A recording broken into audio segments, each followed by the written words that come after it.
자, 여러분 안녕하세요.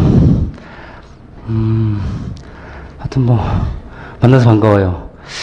혹시 시험 처음 응시한 학생 있나? 처음 응시한다. 그럼 한 번쯤 시험 봤다. 시험 봤구나. 알겠습니다. 아무튼 오늘 첫 강의인데, 첫 강의. 2017년도 대비예요. 그 첫 시간을 항상 OT를 좀 합니다. OT를 하는데 이 OT가 굉장히 중요해요. OT가 왜 중요하냐 그러면 여러분들이 공무원 시험 공부를 하다 보면 맨 마지막에 면접을 봐. 시작할 때도 물론 중요하지만 왜냐하면 그럼 건축직 공무원이 어떤 일을 하는지 건축직 공무원의 어떤 영역은 뭔지 이걸 잘 모르는 거야. 공부를 하면서도. 그래 우리 여학생은 건축직 공무원이 어떤 일을 할 것 같아요. 이게 제일 중요한 거잖아. 그죠? 무조건 시험 보는 거 아니잖아. 어떤 업무를 하는지를 알아야 되죠? 어때요? 허가. 그렇죠, 허가. 그래, 우리 옆에 있는 남학생은. 그 정도로? 그래. 둘이 친한 학생 같아, 그지? 일단 왜냐면, 이 친한 학생이라는 건 뭐냐? 사실 이렇게 강의실을 이렇게 쭉 배치하다 보면, 바로 옆자리는 잘 안 앉아요, 그죠? 예, 근데 이제 옆자리에 앉았다는 건, 동시에 같이 등록했을 거고, 같이 공부를 하려고 왔을 거야, 그죠? 예, 심리적으로 보면. 자, 그 다음에 우리, 어떤 업무를 할 것 같아요? 건축물을 관리한다. 그래, 좋아. 뒤에 있는 학생은. 인허가랑 공사감독이랑 관리. 그렇죠. 공부를 많이 하고 왔네, 그지? 인허가, 공사감독 관리. 자, 우리, 학생은 어떤 생각해요? 문화재 쪽. 문화재 가고 싶구나, 그지? 그래. 가고 싶어도 못 갈 수가 있어, 그죠? 일단은 가려면 어떻게 해야 돼요? 운이 좋아야 되고, 또 운도 좋아야 되고, 실력도 좋아야 돼. 자, 그 얘기 좀 말씀드릴게요. 자, 우리 남학생 무슨 생각을 해? 건축직 공무원 뭐 할 것 같아? 건축 관련한 민원. 민원철이군요. 민원 잘하게 생겼어, 그죠? 민원? 예, 둥글둥글하게. 우리 이제, 좋습니다. 우리 건축직 공무원이, 어떤 업무를 하는지는 일단 뭐를 알아야 되냐면, 건축직 공무원이 뭐냐? 우리가 지금 키마카 건축직 공무원 공부를 하러 왔는데, 이 시험은 어떤 것이 있고 어떤 직렬을 뽑을까라고 하는 기관을 일단 알아야 돼, 기관. 모집 기관. 그쵸? 일단 누가 뽑을지는 알아야 될 거 아니야? 그럼 모집 기관이 뭘까? 그러면 일단 국가직이라고 있어요. 국가직. 국가직 공무원. 이 국가직 공무원이 있고, 그 다음에, 지방직 공무원이 있고, 그 다음에, 지방직. 지방직은 보통, 시점도라 그래가지고, 시점도, 우리가, 광역시라든가, 그쵸? 아니면 경기도라든가, 이렇게 시도급을 얘기하는 거고요. 시도급. 그 다음에, 이 교육청이 있어요. 이 교육청 시험과 지방직 시험은 같은 날에 실시를 합니다. 옛날엔 따로따로 실시를 했다가, 학생들이 합격생들이 오관왕한 학생들이 옮겨 다니는 거야. 그러다 보니까 이거 안 되겠다 싶어서 지방직 시험과 교육청 시험 같은 날에 그냥 시험 보기로 이제 합의를 한 겁니다. 기회가 여러분 입장은 줄어든 거죠, 사실. 그죠? 근데 또 사실 보면 장단점이 있는 것 같아요. 그 다음에 이제 군무원 시험이 있어요. 군무원 시험 이렇게 있는데 특히 군무원 시험은 사전에 공인 영어 성적이 꼭 필요합니다. 공인 영어 성적이 있어야 하기 때문에 군무원 시험을 응시하겠다 그러면 미리 공인 영어 성적을 받아놔야 돼요. 이거는 군무원 카페 같은 데 있으니까 여러분 이렇게 치면 다 나와. 그 다음에 이렇게 근데 이제 보통 이렇게 했는데 요거는 실제로 이렇게 여러분이 시험 볼 수 있어요. 이렇게 국가직. 그 다음에 이제 또 있는 게 뭐냐? 그러면 중대한 게 빠졌잖아, 그쵸? 이 국가직과 함께 볼 수 있는 거, 그쵸? 서울시, 그쵸? 서울시는 원래 시도에 속해 있잖아, 그치? 원래는. 근데 서울시는 특별하게 본인들이 독립적으로 출제를 해요. 시험 날짜도 다르게 하고. 그래서, 여러분이 실제 시험 볼 수 있는 게 하나, 둘, 셋, 네 군데에 보통. 네 번을 시험 볼 수 있어요, 네 번. 근데 여러분이 만약 7급까지 보겠다 그러면 좀 늘어나겠지, 그쵸? 늘어나. 그러면 일단 이 건축직 공무원이 이게 이제 서울시 구까지 쭉 나오고요. 그 다음에 이때 서울시는 7급과 9급을 같은 날짜에 시행을 해요. 같은 날짜니까 여러분이 서울시를 보겠다 그러면 7급이나 9급 둘 중에 하나 선택을 해야 되는 거야. 왜? 7급 보는 학생은 9급도 보고 7급도 보잖아. 그지? 근데 서울시는 선택을 해야 돼요. 그 다음에 이 국가직은 7급과 9급을 내도 얘는 별도로 봅니다. 별도. 이 별도로 보고 9급을 먼저 봐. 9급 보통 3월, 4월 달쯤 보고요. 7급 같은 경우는 7월 달 보통 보죠. 그 다음에 지방직 같은 경우도 7급과 9급을 달리 봅니다. 달리 봐. 뭐 7급 같은 경우 보통 10월 달에 봐요. 10월 달에. 근데 교육청은 같이 봐요. 9급. 9급만 뽑아. 교육청은 7급과 뽑은 지 거의 없어요. 9급만 뽑으니까 지방직 시도와 같이 보겠다 싶으면 되고, 군무원은 7급도 뽑고 9급도 뽑고 때에 따른 경력직은 6급도 뽑고 5급도 뽑아. 경력직은. 그래서 군무원이 굉장히 다양합니다. 근데 이제 아무래도 군무원 경력직이다 그러면 이제 군 출신, 장교 출신 이런 사람들이 응시를 해요. 뭐 소령님, 중령 이런 사람들이 5급 같은 거 응시합니다. 그래서 군무원은 뭐 다양하게 5, 6, 7, 8, 9까지 다 있습니다. 하지만 여러분이 보통 시험 본다 그러면 7급이나 9급일 겁니다. 그 다음에 이렇게 해서 이제 우리가 그 시험 보는 그 기관을 좀 말씀드렸고요. 보통 일정하지 않지만 뭐 시험 시기는 보통 서울시는 한 5월에서 6월인데 이건 얘기하지 않을게요. 아직 공개가 안 돼서. 그렇죠? 공개가 안 되기 때문에 보면 되고.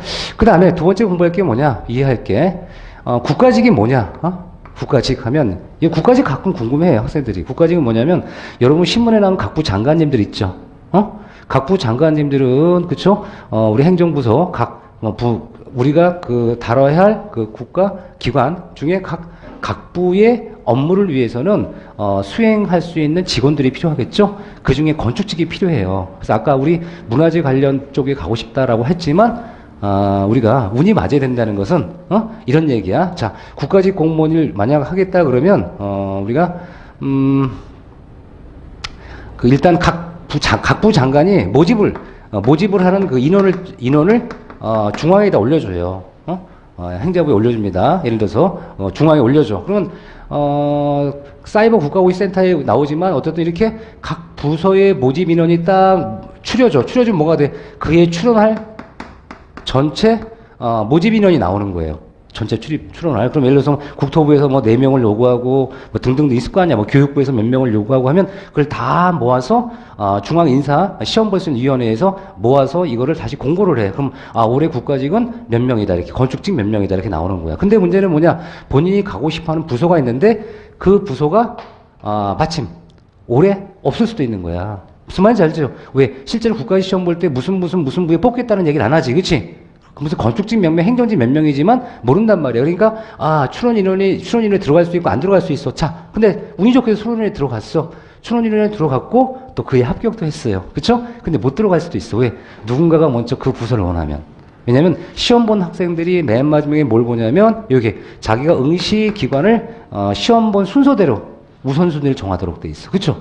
그럼 만약에 1등과 2등 중에 2개 감사원을 가고 싶어. 많은 학생들이 감사를 많이 지원을 해요. 감사. 왜?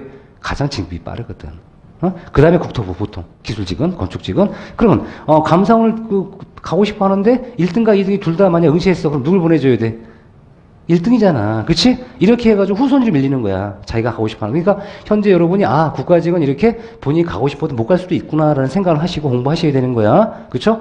자, 그 다음에 국가직 같은 경우는 그래서 중앙부처에 들어가는 게 국가직 공무원이에요. 근데 중앙부처 구급 공무원이 실제로 우리가 얘기하는 세종 신청사에 들어갈 일은 많지가 않더라. 왜냐면 중앙부처 업무를 보면은 대부분 뭐 5급까지도 그 사람들이 일선에서 일을 하는 사람들이야. 6급들은 당연히 그 일을 하는 사람들이에요. 당연히 뭐냐면 직원 레벨로 일을 하는 거예요. 5급도 정말 사무관님들도 막 우리가 구청에 있는 일반 직원처럼 일을 해야 돼. 중앙부처는 워낙 높은 신분이 많으니까. 그치? 뭐랑 똑같아요. 여러분들 중앙에 가면 장군들이 많잖아. 그죠? 예하부대 가면 장군들이 굉장히 작으시고. 그죠? 그럼 무슨 얘기냐면 중앙부처는 굉장히 높으신 분들이 많기 때문에 실제로 구급 담당 업무가 많지가 않아. 그러다 보니까 대부분 국가직을 들어간다고 해서 중앙부처에 있는 행정청사, 신청사로 들어가는 게 아니라 각 그 산하기관이 있어요. 산하기관. 국토부 같은 경우는 뭐 산하기관이 이제 지역마다 일부 있습니다. 모아서. 그럼 이렇게 국가직 간다고 해서 항상 중앙부처에 있는 신청사로 가는 게 아니라 각 지방에 있는 산하기관에 가는 곳이 대부분이 구급이고, 치급 같은 경우는 중앙부처로 받는 경우도 있습니다. 이렇게 해서 이제 국가직 공무원이 뭐고 어떠한 식으로 이제 추론이 되는지를 이해해야 되고요. 그 다음에 지방시도예요. 지방시도. 여러분이 가장 포인트가 이거지. 그쵸? 자기 고향에서 근무를 해야 돼. 얼마 전에 통화를 했어요. 어느 학생과. 통화를 했는데 그 학생은 서울시 근무를 했다가 합격을 하고, 그쵸? 여기서 당연히 엄청 공부했어요. 이렇게 노량진에서 공부하고, 하다가 자기 고향으로 이번에 다시 구급시험 봐서 갔어요. 왜 그랬을까? 고향이 좋거든. 무슨 말인지 알겠죠? 뭐 여러분 서울이 고향에다 손 들어보세요. 예, 그쵸. 예, 많지 않구나. 그쵸? 예, 근데 만약 본인 같은 경우 고향이 어디죠? 예, 근데 서울 합격하면, 서울과 경북, 영주 동시 합격해서 어디 가겠어요? 그렇죠. 이거 보세요. 근데 그때는 뭐야, 그분은. 서울 가고 싶어 했던 거예요. 왜? 서울이 아무래도 대도시니까. 그런데 아무튼, 그래서 결국은 우리가 합격을 하면 또 인사발령을 이제 지원하는 경우가 있어요. 서로 지방 간에. 그 가능하거든. 근데 문제는 뭐냐면 요즘에 서울 잘 안 올라온다는 거야.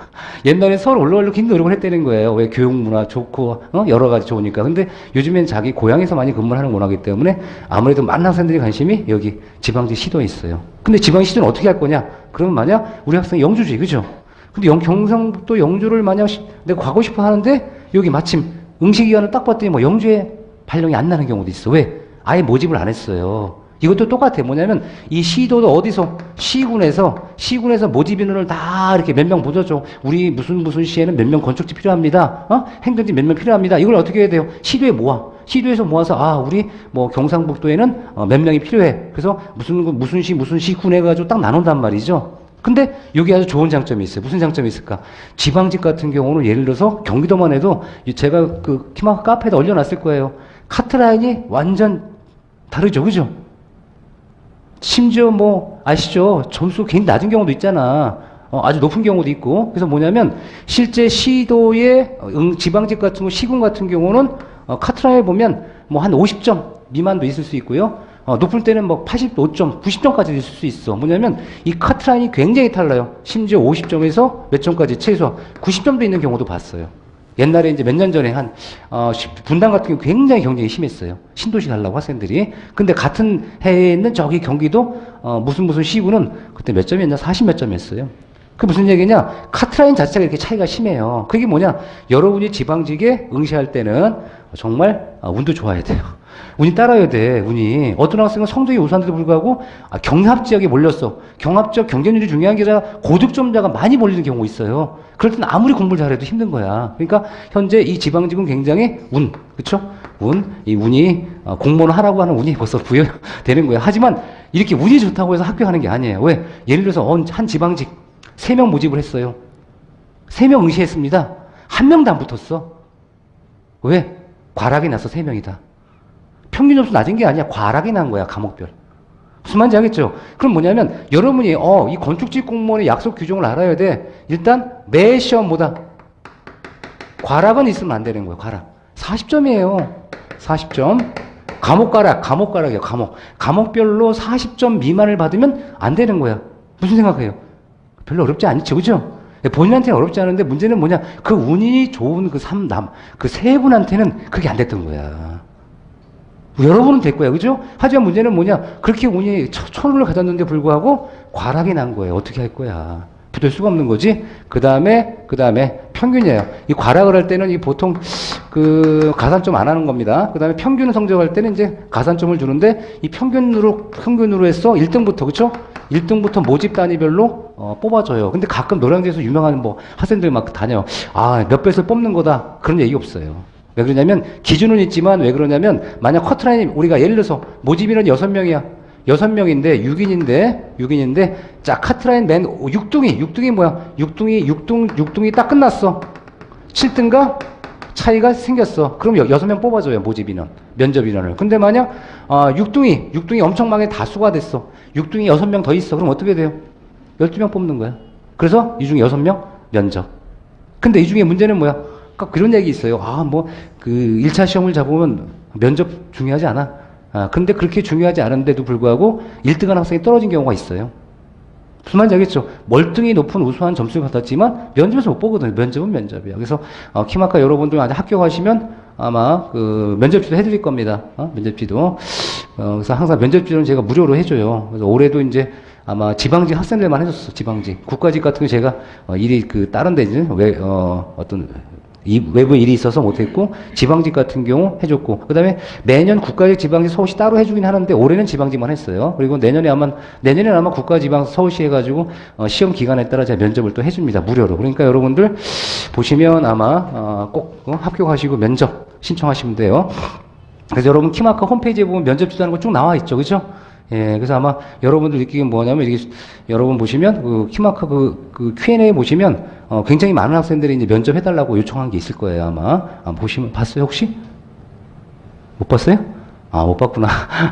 예, 그래서 여러분, 쉬는 시간 핸드폰으로 키마크 들어가서 면접 쭉 보시면 쭉 학생들 면접해달라는 애들이 있을 거예요. 굉장히 많습니다.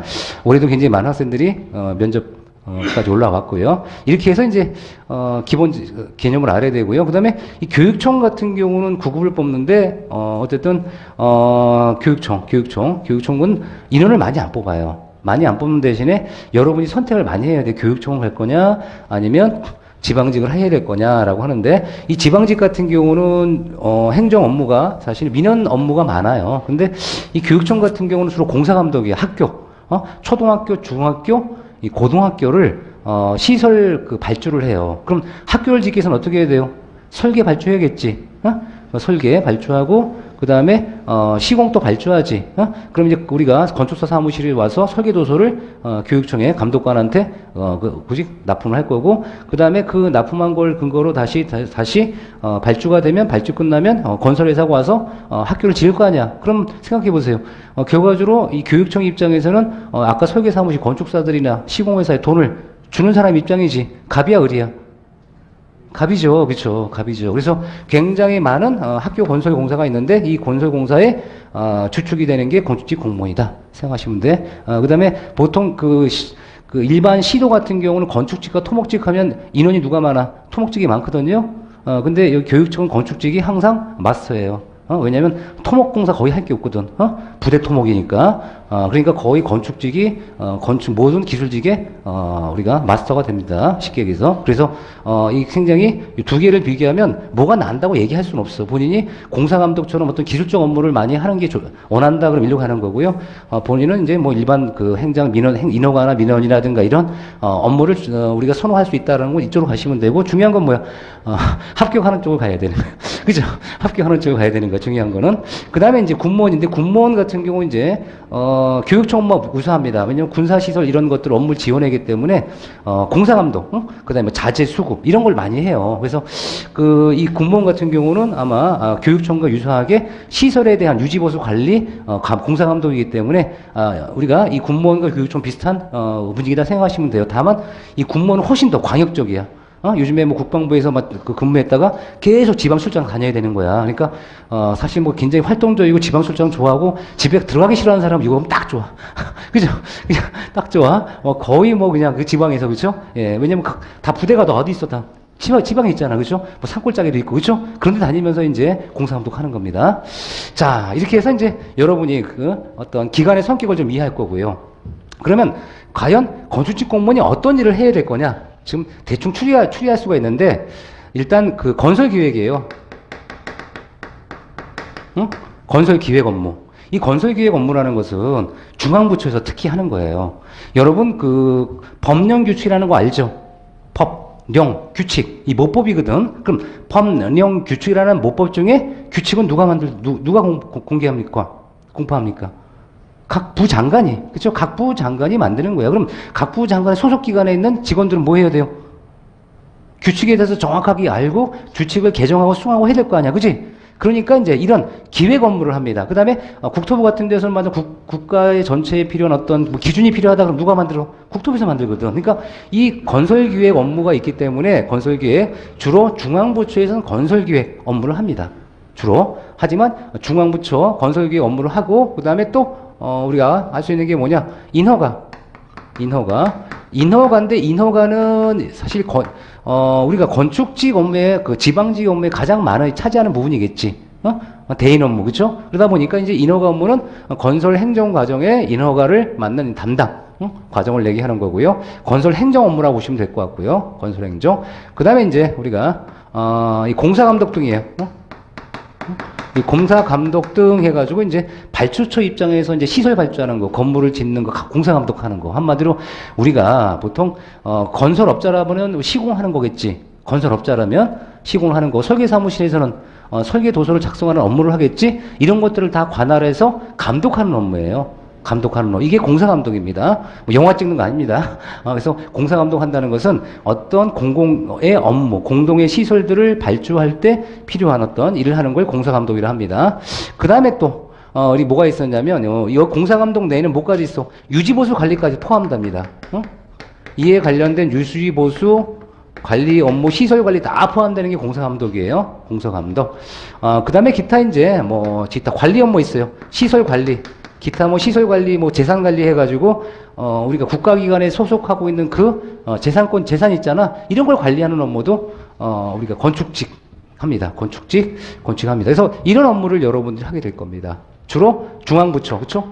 중앙부처라든가, 주로 시도에서도 우리가 예를 들어 서울특별시 있죠? 본청 업무는 건설기획 관련 업무를 해요. 본청은. 그래서 우리가 중앙부처라든가 이 본청의 업무에 가까운 업무라고 보시면 될 것 같고요. 인허가는 주로 이제, 시도에 있는 시군, 소속, 주로 인허가 업무를 합니다. 이 공사감독은 주로 아까 얘기했지만 교육청이나 군무원 같은, 또는 우리가, 우리 서울시 같은 경우도 건설본부라고 있어요. 이 건설본부 하는 사람들은 주로 뭐예요? 주로 사무실에 앉아있기보다는 그 시에서 발주하는 거 시설 감독 많이 가는 거니까 여기도 이제 우리가 이제 어떤 특별한 어떤 이걸 얘기하기보다는 우리가 이 중앙부처에서도 공사감도 있을 수도 있고 그 다음에 서울시에서 공사감도 있을 수 있고 시도에서 있을 수 있어요. 자기 업무가 이런 업무를 할 수 있다는 겁니다. 그 다음에 이것도 업무죠. 관리. 이렇게 해서 우리가 이해를 하시면 될 것 같아요. 그럼 일단 우리가 서울시구까지 이런 얘기를 쭉 말씀드렸는데 그 외에 여러분들이 좀 알아야 할 게 뭐가 있느냐? 라고 하면 현재 우리 그 공부에 대한 얘기예요. 우리 건축 지금 건축 계획 과목을 공부해야 돼. 건축직 공무원으로 그렇죠? 건축 계획 공부를 해야 되는데 이 건축 계획 우리 학생 시험 봤다니까 어때요? 건축 계획은 범위가 넓은 것 같아요, 좁은 것 같아요? 공부하다 시험 보니까 기사 시험과 비교한다면. 범위가 예? 좀 넓죠. 왜냐면 우리가 보통 기사 공부를 했었지, 그죠? 계획 과목 하면은 어때? 공부할 양이 많아요, 적어요? 작아, 그죠? 건축 계획이 굉장히 작다고 해. 작다고 생각하는데 실제 공무원 시험 공부를 하면 놀라는 거예요. 왜? 너무 넓어요. 한 과목이 아니야. 건축 계획 한 과목이 아닙니다. 왜? 건축 계획은 전체 과목 보면 이 총론이라고 하는 부분이 있어요. 이 총론이라고 별도로 구분한 이유는 뭐냐면 이 총론 파트가 아주 다양해요. 아주 다양해. 총론. 총체적 이론이라는 파트가 있고 그 다음에 이제 우리가 이 건축사가 있어요. 건축사. 건축사는 우리 한국 건축사가 있고 서양 건축사가 있어요. 그렇죠? 서양 건축사 문제가 있고 그다음에 이제 강론이라고 하는 파트가 있어요. 이 강론은 각 건축물의 용도별 이론을 얘기해요. 뭐라고요?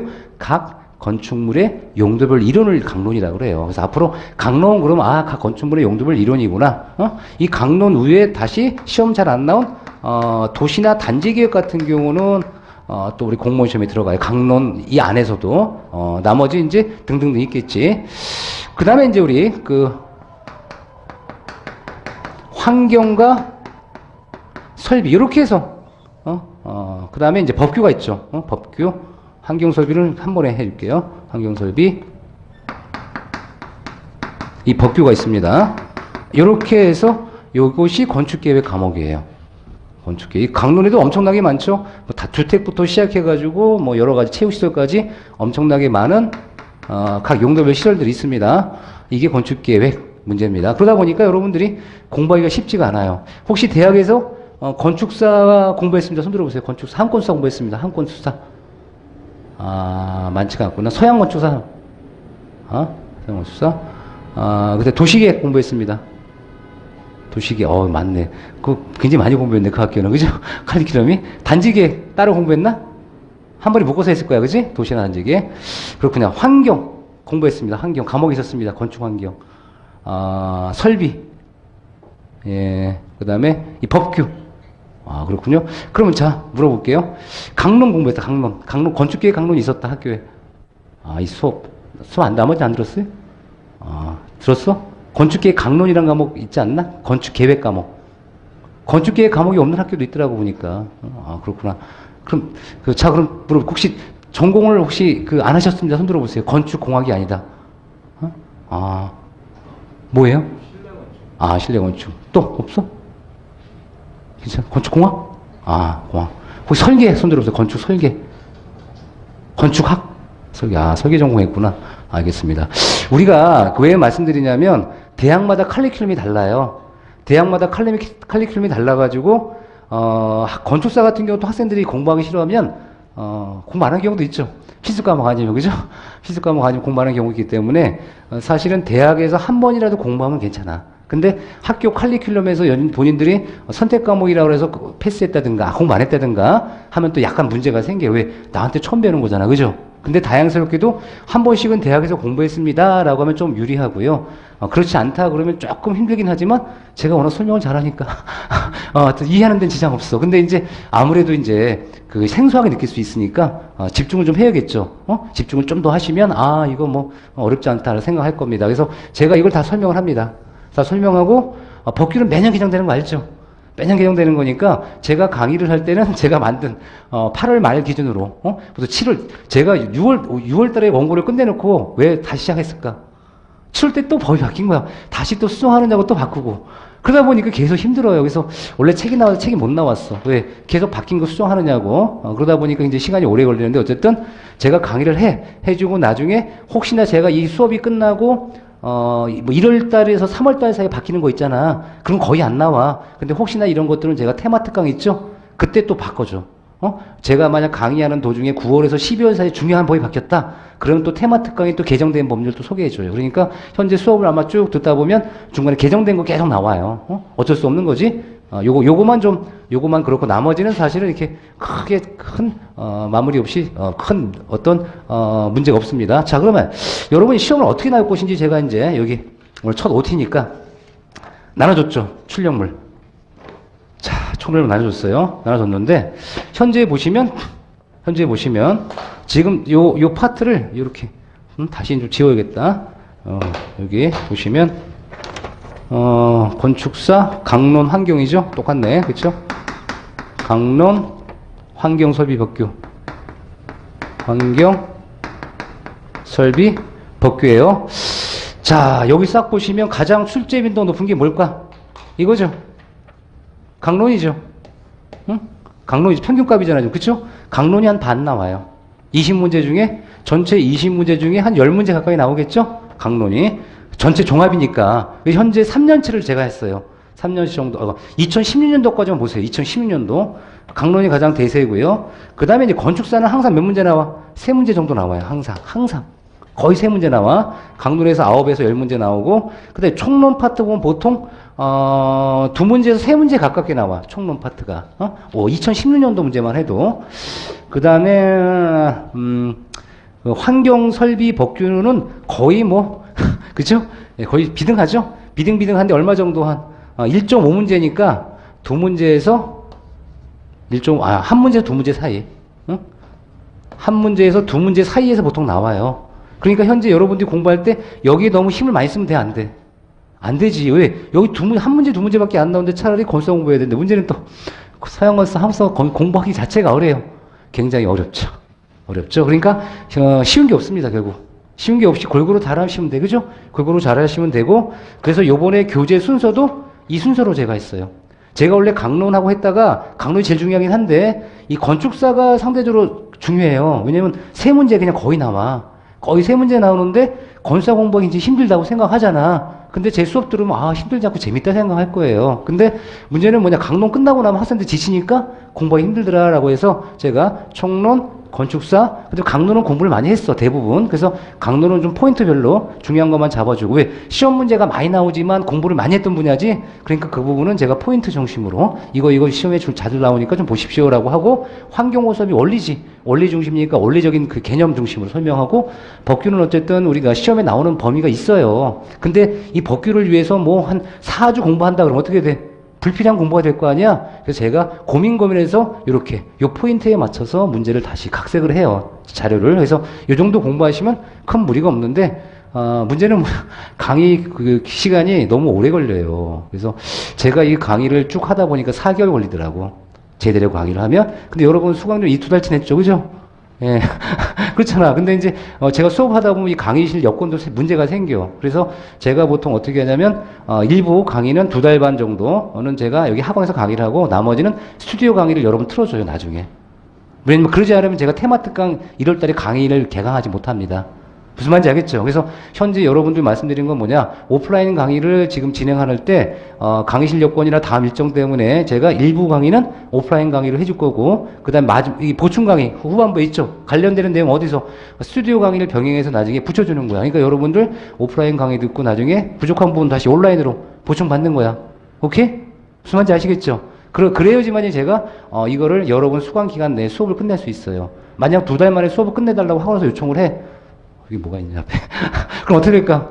여러분도 이해 못해요. 저는 강의하면 끝나면 가잖아, 그지? 하지만 여러분이 이해 못할 정도가 빠른 진도가 되기 때문에 차라리 그것보다는 천천히, 그리고 여러분도 이해하고 여러분이 충분히 고득점 할 수 있도록 제가 도와드려요. 하지만 강의 일정이 좀 긴 거 아시겠죠? 거의 한 나중에 보시면 거의 한 90시간 정도 될 거예요. 굉장히 작년에도 그렇게 강의를 했어요. 그래서 일부는 오프라인, 일부는 스튜디오 강의 병행해 주는 거야. 오케이? 그 다음에 올해 이제 바뀌는 키마카 강좌는요, 하여튼 뭐, 나중에 보면 아시겠지만, 그 홈페이지가 바뀌어요, 이번에. 9월 20일 날. 9월 20일부터 새로 바뀌는데, 이 새로 바뀌는 강의를 보면 아마, 여러분들 이제 모바일 강의와 그 다음에 PC 강의를 이렇게 구분할 수 있는 강의를 진행할 겁니다. 그래서 아마 여러분들 9월 20일 날 딱 보시면 홈페이지가 좀 바뀌었다라는 생각이 드실 겁니다. 그래서 여러분은 관계없이 새로운 강의니까 새로운 강의로 제가 나중에 서비스할 수 있도록 강의 끝나면 제가 이 수업, 오프라인 수업 끝나면 강의를 열어드리도록 하겠습니다. 그 다음에 현재 여러분이 가장 원하는 데가 어디예요? 서울시예요? 지방직이에요? 여기서. 지방직이죠. 지방직 한번 보세요, 그럼. 지방직 봤더니 총론이 몇 문제 정도 나와? 2.33문제? 그렇죠? 두 정도 나오죠? 그 다음에 건축상 변함이 없어. 강론 약간 떨어지네. 한 8문제 정도. 그죠? 그 다음에 환경 문제가, 환경이나 설비가 한 2.67이니까 굉장히 세지죠. 그죠? 환경 설비가. 뭐 이렇게 세지고, 법규 같은 경우는 0.67이네. 지방직은. 3년치 평균이야. 그죠? 많지는 않죠? 예, 그러다 보니까 뭐냐면, 여러분이 만약 지방직을 의시하겠다, 그럼 요 정도 포인트가 문제, 여러분이 노력을 할 포인트가 되는 거야. 무슨 말인지 알겠죠? 최근 3년이야, 최근 3년. 최근 3년. 왜냐면 시험 주기가요, 이렇게, 일정한 기간 동안 최근이기 때문에, 최근 시험은 어느 정도 이렇게 그 평균에 맞게 가겠지.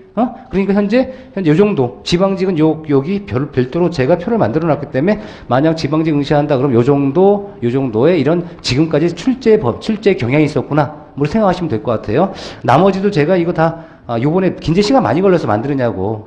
그쵸? 이걸 각 분야별로 다 모아가지고 만들었기 때문에, 이렇게 해서, 강의 진행은 이렇게, 현재 나와 있는 평균 정도를 여러분이 익힐 수 있도록 제가 충분히 강의를 할 겁니다. 그래서 때에 따른 여러분이 강의 내용이 좀 어려운 경우도 있고 쉬운 경우도 있지만 잘 풀어서 제가 여러분들 알려드리도록 하겠습니다. 자, 잠깐 쉬었다가 진행하도록 할게요.